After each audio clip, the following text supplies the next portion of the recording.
The neighborhood cookout buzzed with life in our backyard. A warm evening filled with friends, Sarah's colleagues, and the sound of burgers sizzling on the grill. Even with the tension in our 9-year marriage, her late nights at work, the way she guarded her phone, the name Derek slipping into conversations too often, I forced myself into host mode, smiling through the unease. Then I saw her near the patio, leaning in close to Derek, laughing in a way that felt too familiar, her hand resting casually against his chest. The sight hit me like a punch to the gut. Without a word, I slipped my wedding ring off and tucked it into my pocket. A small, silent act of defiance born out of hurt I had suspected for weeks. The evasive answers, endless work excuses, even a deleted message I'd stumbled upon in our shared cloud account. "Can't wait for tomorrow," from Derek. I'd hoped I was wrong, but watching her flirt so brazenly right there in our own home left no room for doubt. I stayed at the grill, keeping my expression calm while my heart pounded. Our 8-year-old daughter, Lily, ran across the yard with her friends, completely unaware of the betrayal unraveling a few feet away. Sarah never noticed my bare hand. She was too caught up in Derek's grin, his gaze locked on her like I wasn't even standing there. I moved through the crowd, handing out food, making small talk. But the absence of that ring felt like its own statement, a rejection of vows she was already breaking. When someone asked, "Hey, Tom, where's your ring?" I brushed it off with a shrug, saying, "Took it off to cook." But Sarah overheard. Her head snapped around, eyes narrowing on my hand. Her reaction stunned me. She froze, her smile collapsing, color draining from her face as though I'd shouted her secret out loud. She quickly excused herself from Derek and hurried over, voice lowered. "Tom, where's your ring?" she whispered, eyes wide, almost frantic. She grabbed my wrist, fingers trembling as she searched for the band. "You always wear it," she said, her voice unsteady, stripped of the confidence she'd had moments earlier. I looked at her, steady and calm.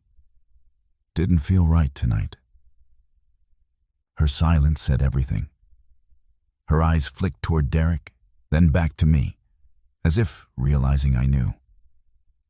Derek noticed too. His jaw tightened before he turned away. Sarah's panic, her desperate attempt to close the distance between us, confirmed what I had feared. This wasn't harmless flirting. It was a cover for something deeper. I didn't call her out then. I kept hosting. Later, I tucked Lily into bed and let the night wind down. Sarah hovered near me after that. No more laughter with Derek. But the damage had already been done. In the kitchen, after the guests had gone, she tried again, voice soft and pleading. "Why'd you take it off, Tommy?" I pulled the ring from my pocket, held it up, and said quietly, "I know about Derek. I saw you tonight." Her breath hitched. Tears spilled instantly. She didn't deny it. "It's nothing serious," she whispered, "just flirting." But her reaction earlier, frozen, guilty, speechless, told me it was more than that. I didn't sleep at home that night. I packed a bag, checked on Lily, kissed her forehead, and drove to a motel in Columbus. Her texts came in non-stop, apologies, excuses, promises. It was just a mistake. I ignored them, replaying the look on her face when she saw my bare hand. Later, I dug into the cloud account again and found more deleted messages. Derek calling her babe, making plans to meet. I saved them, not sure if it was for a lawyer or just to remind myself why I had taken that ring off. This wasn't just flirting. It was betrayal. Of me, of Lily, of the life we'd built. The next day, Sarah showed up at the motel, eyes swollen, begging me to forgive her.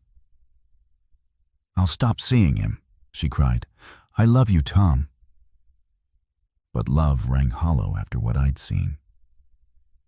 "You chose him tonight," I said coldly, "in our home." She sobbed, but I didn't reach for her.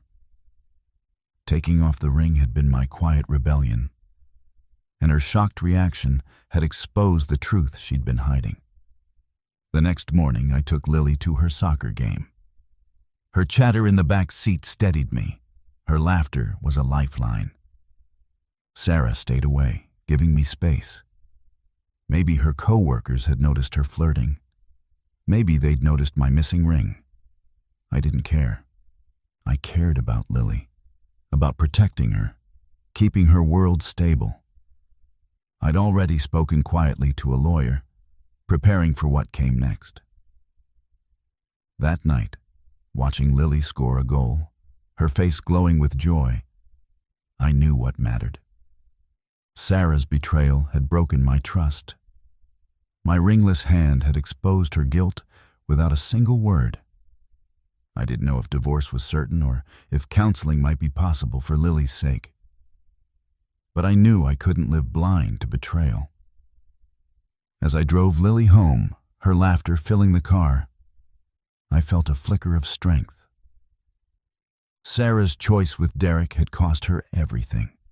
Our trust, our family, maybe even our future. Slipping off that ring had been my silent stand. Her speechless reaction had been her confession. The weight of that moment was mine to carry, one step at a time.